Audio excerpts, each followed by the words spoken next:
Hello everyone. तो कैसे हो आप सब। मैं हूँ सोनी, आपकी जीएल स्टोरी टेलर और राइटर। बिना किसी देरी के आएंगे सीधा स्टोरी पे। फोर्स लव का लास्ट पार्ट है, ठीक है। मैं इस वक्त कुछ नहीं बोलूँगी क्योंकि मेरे पास अल्फाज नहीं है। ये मेरी लाइफ की सबसे बेहतरीन स्टोरी है, लेकिन मैं इससे ना हमेशा आप सबके दिल में एक अलग लेवल की जगह बनाते हुए रखना चाहती हूँ। कोई भी बोरिंग चीज़ें नहीं, एक खूबसूरत मोड़ देके बस अलविदा। ओके, आते हैं सीधा स्टोरी पे। हमें दिखाते हैं काव्या को, जो कि रूही से मुंह फुलाई रूठी हुई थी और जल्दी से लेट जाती है मुड़ के दूसरी साइड। यहाँ रूही देखती है उससे और गहरी सांस लेती है और काव्या को बेखक करती है और कहती, क्या हुआ? बताओ ना, ऐसे ऐसे कौन रूठता है? देखो, मैंने सोचा था कि अब डैडी बन गए हो तो थोड़ी बहुत मैच्योरिटी आ जाएगी आप में, लेकिन आप तो और बच्चे बन गए। उफ, मेरा क्या होगा? मैं कैसे संभालूँ दो बच्चों को? काव्या कहती है, मुझे मत संभालो आप, मेरे पे तो एक भी पल ध्यान नहीं जा रहा है आपका। ऐसा नहीं कि खुद से थोड़ा पास आ जाओ, मैं कुछ बोलूँ तो मैच्योर नहीं हूँ मैं, है ना? रूही कहती है, आपको पता, मेरे पास एक आइडिया है आपको मनाने का। काव्य कहती, नहीं, मुझे कुछ भी नहीं चाहिए अब। रूही कहती, ओ सच्ची में नहीं चाहिए? काव्य कहते, हाँ मुझे नहीं चाहिए, मैं सो रही हूँ और मैं आपके साथ में नहीं सोऊंगी। और वो जल्दी से उठ जाती है और यहाँ रूही उसका हाथ पकड़ती कि उसी पल कायरा उठ जाती है और रोने लगती है। काव्या आ जाती है सोफे में और वहाँ लेट जाती है। यहाँ रूही के चेहरे पे प्यारी स्माइल आती है और कहती है, सच में अब मेरे लिए बहुत मुश्किल होने वाली है सारी चीज़ें, दोनों को संभालना बहुत मुश्किल है, आप भी और कायरा भी, और दोनों के दोनों बस एक ही चीज़ की जिद करते हो। सब समझ गए होंगे। यहाँ रूही पहले कायरा को सुला लेती है और देखती है काव्या को, जो भाई सो गई थी। हाय, इतनी प्यारी लग रही थी ना, दोनों के दोनों प्यारे लग रहे थे, कायरा भी और काव्या भी। रूही अब उठ जाती है और उससे कुछ नहीं सूझता। रूही काव्या से इतनी भी दूर नहीं रह सकती थी। वो विंडो की साइड आती है और देखती है जल्दी से बाहर और पर्दे लगा लेती है और फिर अंदर आती है। काव्या सोफे पे लेटी थी, रूही बिना एक ब्लैंकेट लेती है, सोफे पे आके काव्या को हक करके उसी के पास सो जाती है।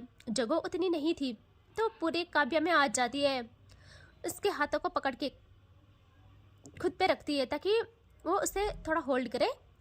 यहाँ काव्या की नींद तो ना टूट जाती है। वो देखती है रूही को अपनी बाहों में सोई हुई और कहती है, ओ हेलो, क्या है ये?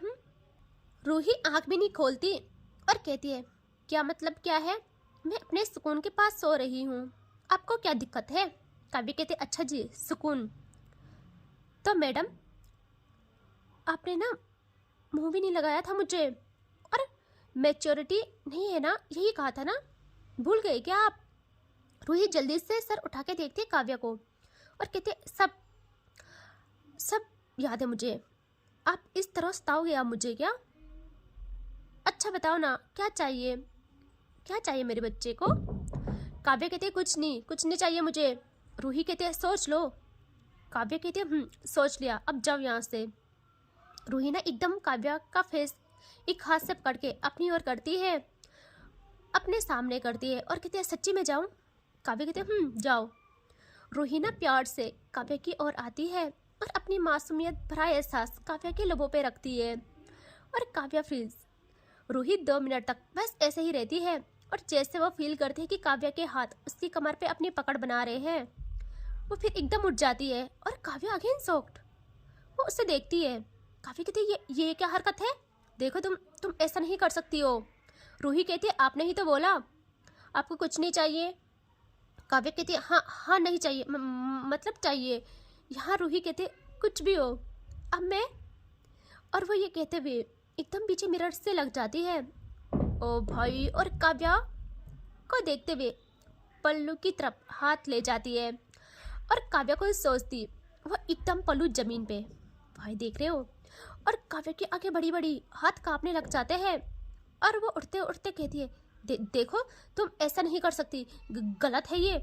रूही अपने बालों को अच्छे से जो टाई किए थे उसने वो उन्हें आज़ाद कर देती है एक झटके में और क्लेचर फेंकती है काव्य की ओर। काव्य एकदम उसे कैच करती है और रूही के काले घने लंबे बाल हाय चांदनी में मानो काली रात के साये की तरह उस पर बिखर जाते हैं।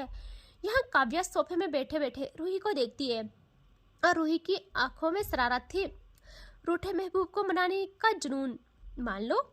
वो कहती है देखिए नजरें हटा दे, आपको नहीं लगता द काव्या सिंघानिया को अपनी बात पे अमल करना चाहिए? काव्या कहते हाँ तो करती हूँ मैं कर रही हूँ अमल। तुम ही हो, तुम ही तो आई मेरे पास और खुद तुमने। और वो कुछ और कहती। रूही अपने हाथ अपने पीछे ले जाती है डोरी पे। यहाँ काव्या के पास शब्द नहीं निकलते, मुझ से उसके शब्द नहीं निकलते। वो कहती क्या कर रही हो तुम? देखो मैं ऐसी चीज़ों से पिघलने वाली नहीं हूँ, समझी?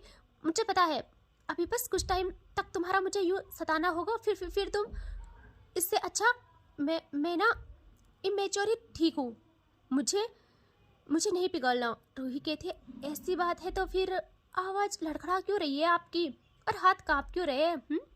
काव्य कहते वो तो ऐसी ही, तुम्हारी वजह से कुछ भी नहीं है, समझे? मैं इस सोफे से खड़ी भी ना उठूँ।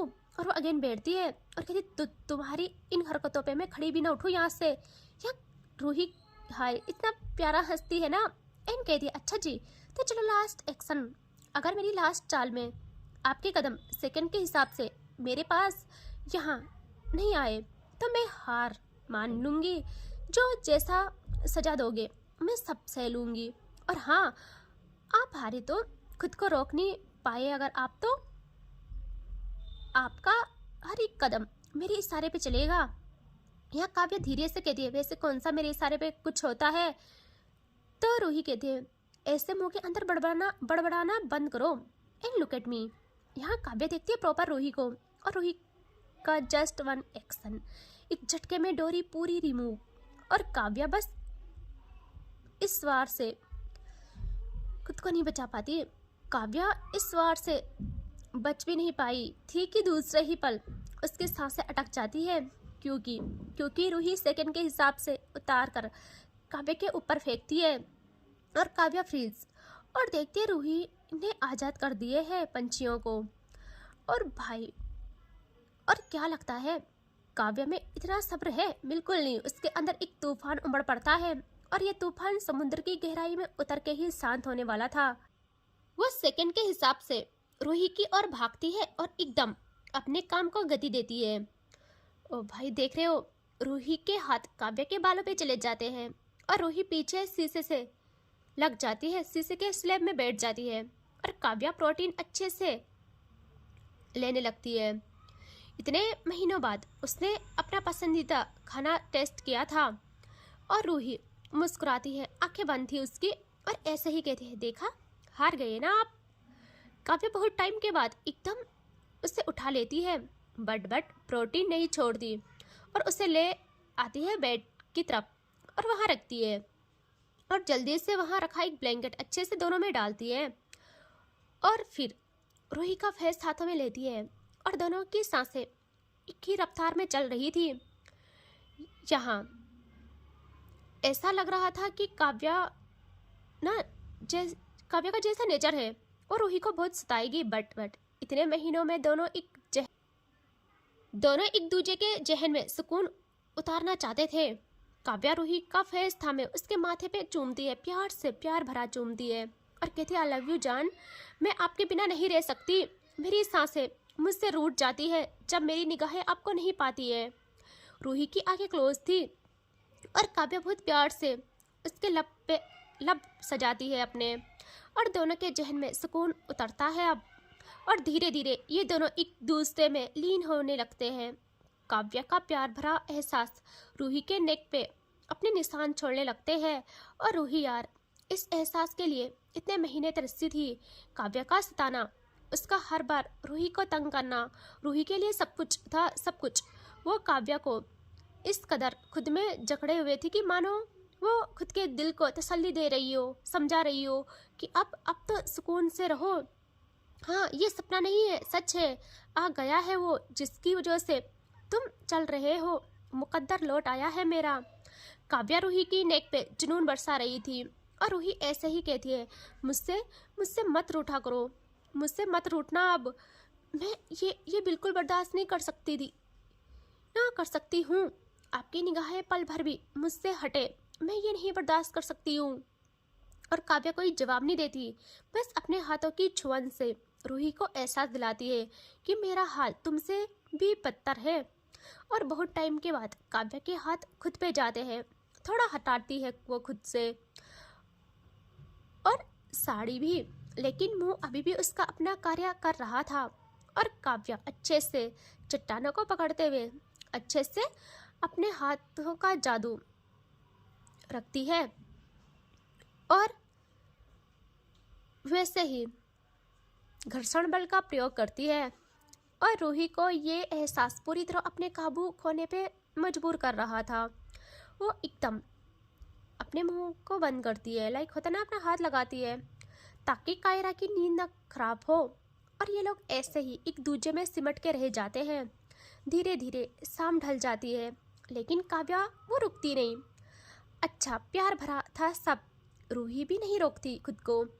काव्या फिर रूही का माथा चूमती है और आई कांटेक्ट करते हुए कहती है, रूही बस थोड़ा सा कुछ पल और तुम्हें सहन करना है, फिर सब सुकून।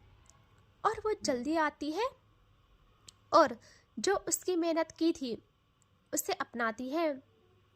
ओ भाई, रूही का हाल क्या बयां करूँ, काव्या अच्छे से ग्रहण करती है।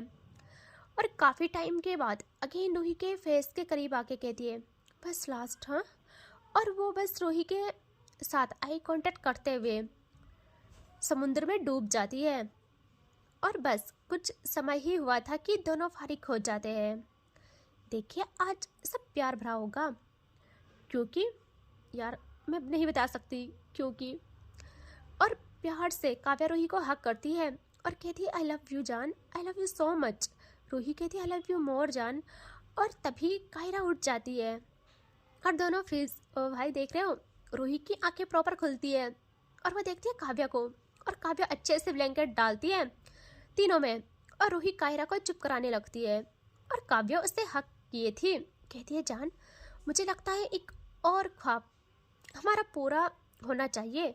रूही कहती, चुप, अब कुछ भी मत बोलना, ये ख्वाब बस आंखों में ही रखना, जमीन पे उतारने की कोशिश भी मत करना। काव्या कहती है, अरे ये कोशिश तो मैं हमेशा करूँगी, पर डे, दिन रात, जब मेरा मन करे। अरे ऐसे कैसे नहीं करूँ मैं।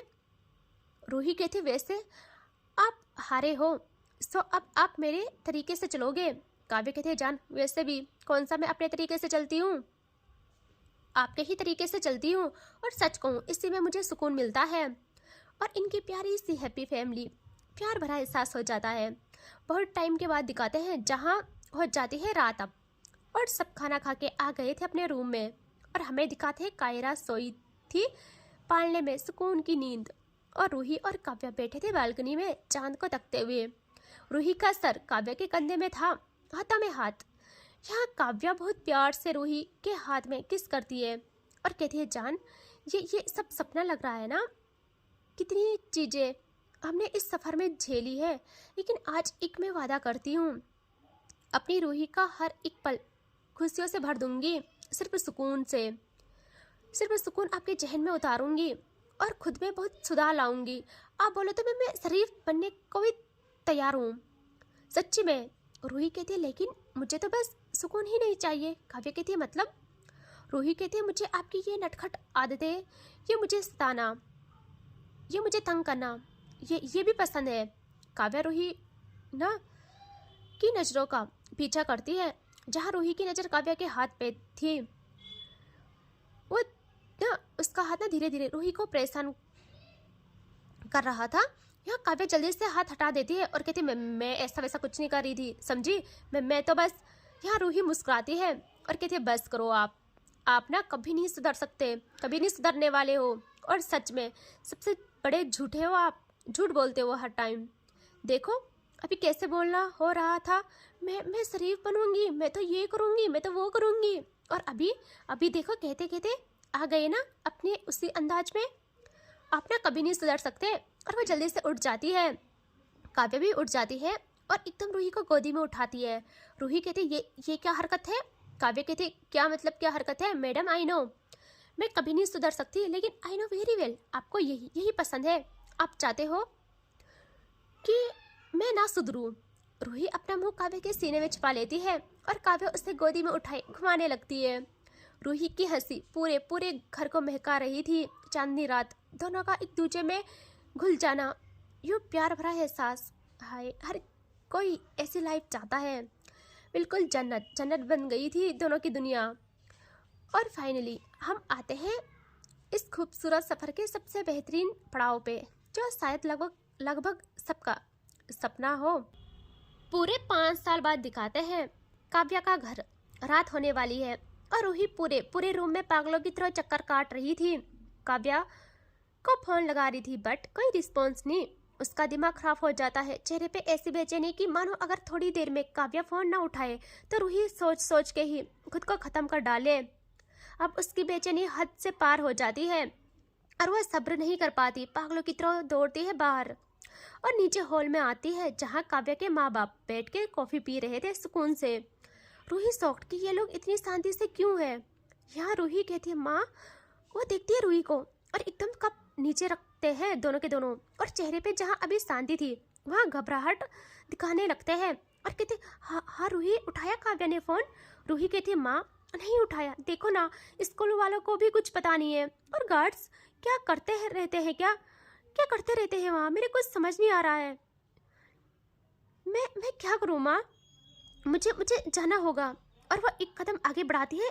यहाँ वो दोनों जल्दी से उठते हैं और कहते हैं बेटा आ जाएगी वो, आप ना ज़्यादा ना सोचे। यार रूही को ना अजीब लगता है कि इतनी शांति से ये लोग इतनी बड़ी बात कैसे बोल सकते हैं। काव्या ऑफिस गई, फिर वहीं गायब, कोई अता पता नहीं। कायरा स्कूल से गायब, पूरा स्कूल परेशान है। और अब तो मेरी कॉल तक नहीं उठा रहे कोई ना स्कूल वाले, और इनसे तो मेरी बात सुबह से नहीं हुई है, कभी ऐसा नहीं हुआ था। मैं क्या करूं? ये स्कूल वालों की लापरवाही है, इनके खिलाफ एक्शन लेना होगा। यहाँ काव्या के पापा कहते हैं हाँ बिल्कुल बेटा लेंगे, हम एक्शन लेंगे। ऐसे कैसे? यहाँ रूही को ना उनकी बात अजीब लग रही थी कि ये ऐसा रिएक्ट क्यों कर रहे हैं। और जैसे रूही अपने कदम और बाहर की तरफ बढ़ाती, डोर होता है ओपन और काव्या अंदर इंटर करती है।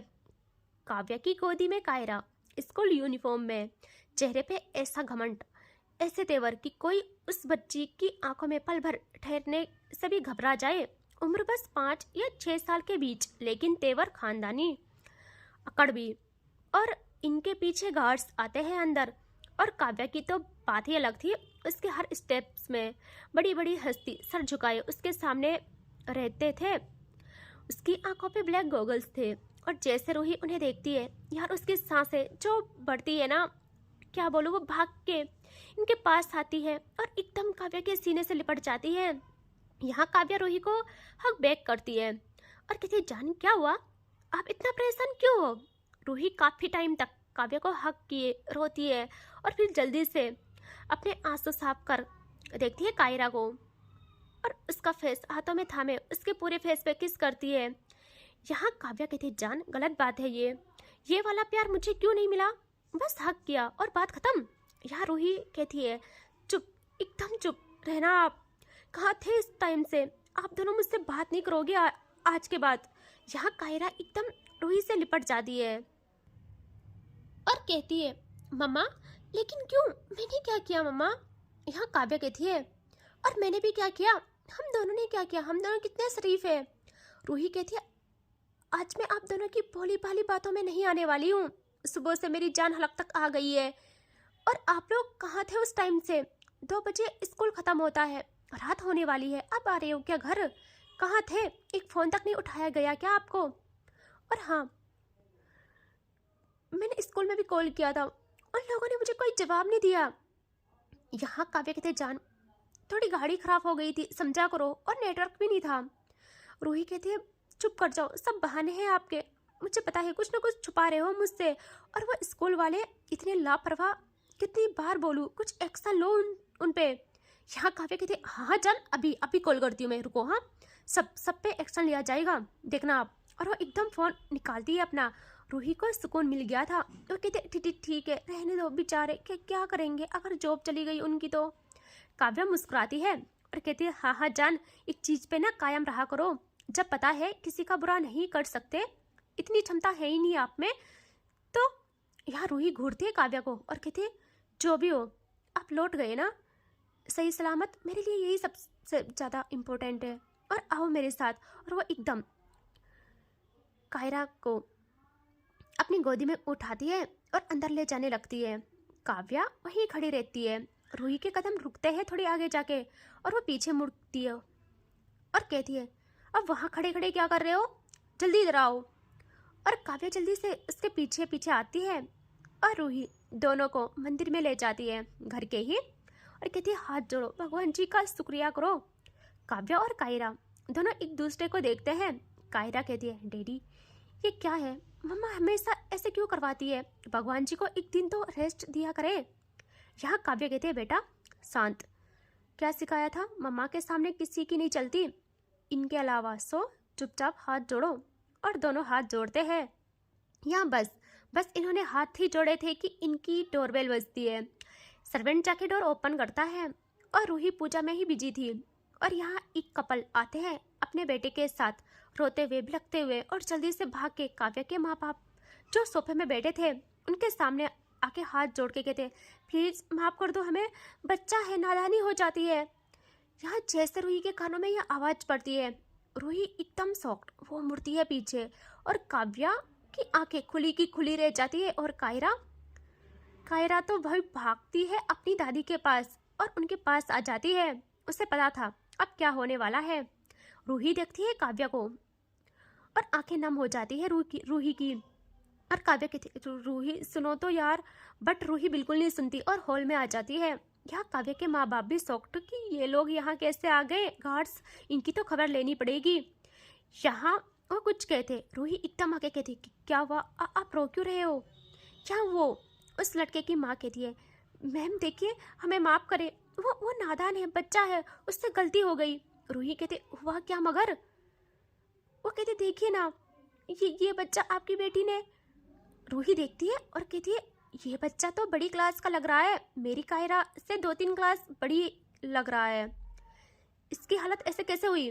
वो कहती है मैम लेकिन इसको इसकी गलती की सज़ा दे दी ना आपकी बच्ची ने, अब आप उनसे कहे ना प्लीज स्कूल से ना निकाले, इसके पापा वही टीचर है, प्लीज इनको बोलिए ना स्कूल से ना निकाले। हम कहाँ जाएंगे मैम, स्कूल वालों ने नोटिस पकड़ा दिया है, एक बच्चे को तंग करने की इतनी सजा, हमें माफ़ करे ना।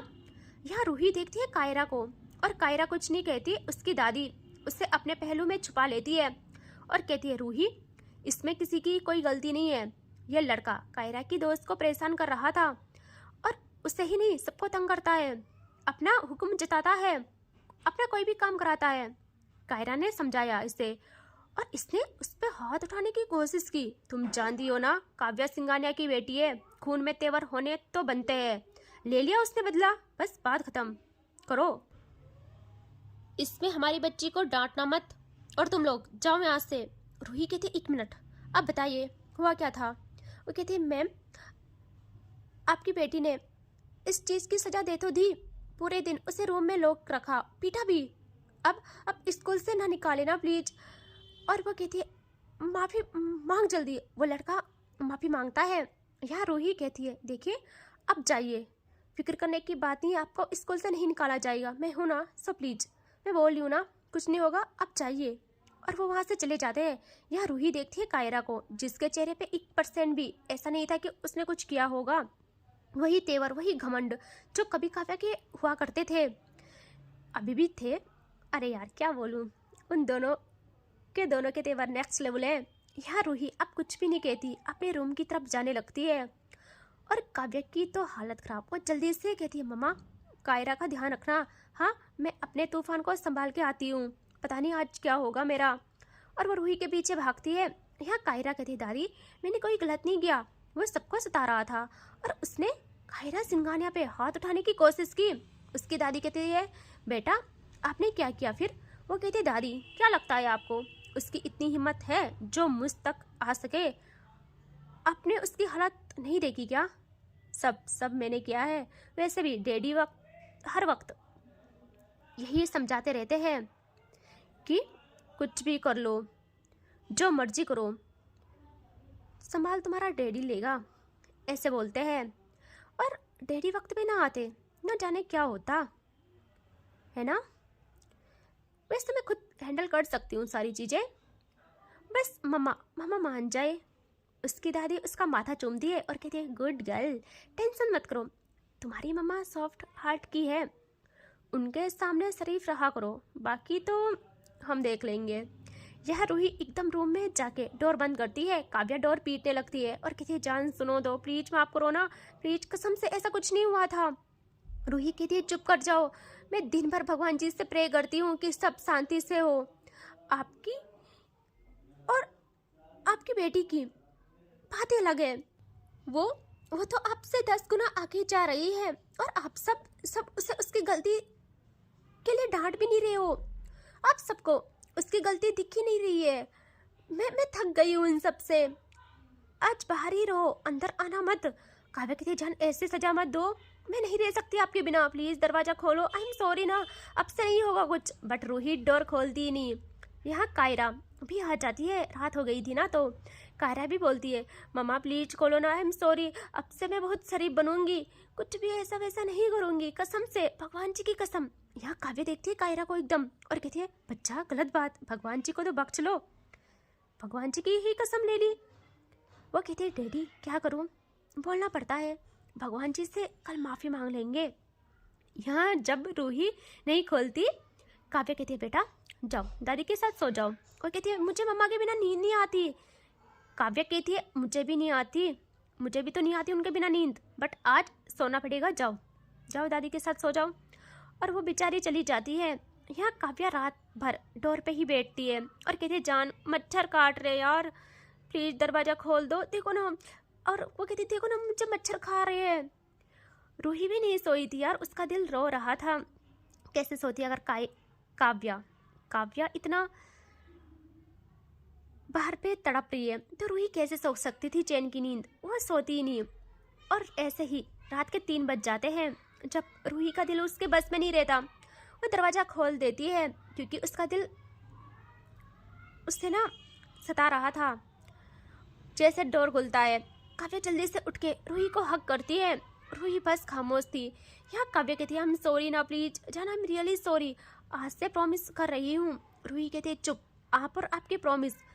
यहाँ रूही की नज़र जाती है काव्या पे, और काव्या को ना सच में मच्छर ने काटा था। रूही घबरा जाती है और कुछ टाइम के बाद दिखाते हैं दोनों बेड में थे। रूही काव्या पे मेडिसिन अप्लाई कर रही थी और कहती है, क्यों करते हो ऐसे, क्या मिलता है मुझे इतना सता के, बोलो ना। काव्या कहती है, जान नहीं होगा आपसे, सच्ची में कुछ नहीं होगा, और अब देखो ना उसकी भी तो गलती थी। काव्या ना एकदम उठ जाती है और रूही का फेस थामती है, क्योंकि रूही ना रो रही थी। और वो कहती है, नहीं बिल्कुल नहीं, ये आंसू नहीं, मैं ना दुनिया इधर से उधर कर दूंगी, बिल्कुल भी रोना मत, चाहो तो मुझे फेंक दो, रूम से क्या घर से फेंक दो। अच्छा बताओ, मैं जाऊँ ना, ठीक है मैं जा रही हूँ। और वो वहाँ से जाने को होती है और रूही एकदम उसका कॉलर पकड़ती है और अपनी तरफ खींच के उसे गले से लगा लेती है। हाय ये सुकून, और दोनों एक दूसरे से लिपट जाते हैं। काव्या को एहसास था कि रूही को ये चीज़ पसंद नहीं आती है, ये सारी चीज़ें, क्योंकि वो शरीफ थी, मासूम थी, लेकिन क्या कर सकते हैं, उनके ये तेवर खानदानी थे। बहुत टाइम के बाद जब रूही शांत होती है, तब काव्या उसका माथा चूमती है और रूही की आंखें बंद होती है। काव्या धीरे धीरे रूही के करीब आती है और दोनों रात की चांदनी में एक दूसरे में इस कदर सिमटते हैं कि दो जिस्म एक जान बन जाते हैं। और इनका प्यार यही मुकम्मल होता है, इनकी स्वीट फैमिली, सारी चीज़ें, ठीक है। So take care, bye bye. आज ये खूबसूरत सफ़र ख़त्म हो रहा है, मन तो नहीं कर रहा बट क्या करे, करना पड़ रहा है। So take care, bye bye.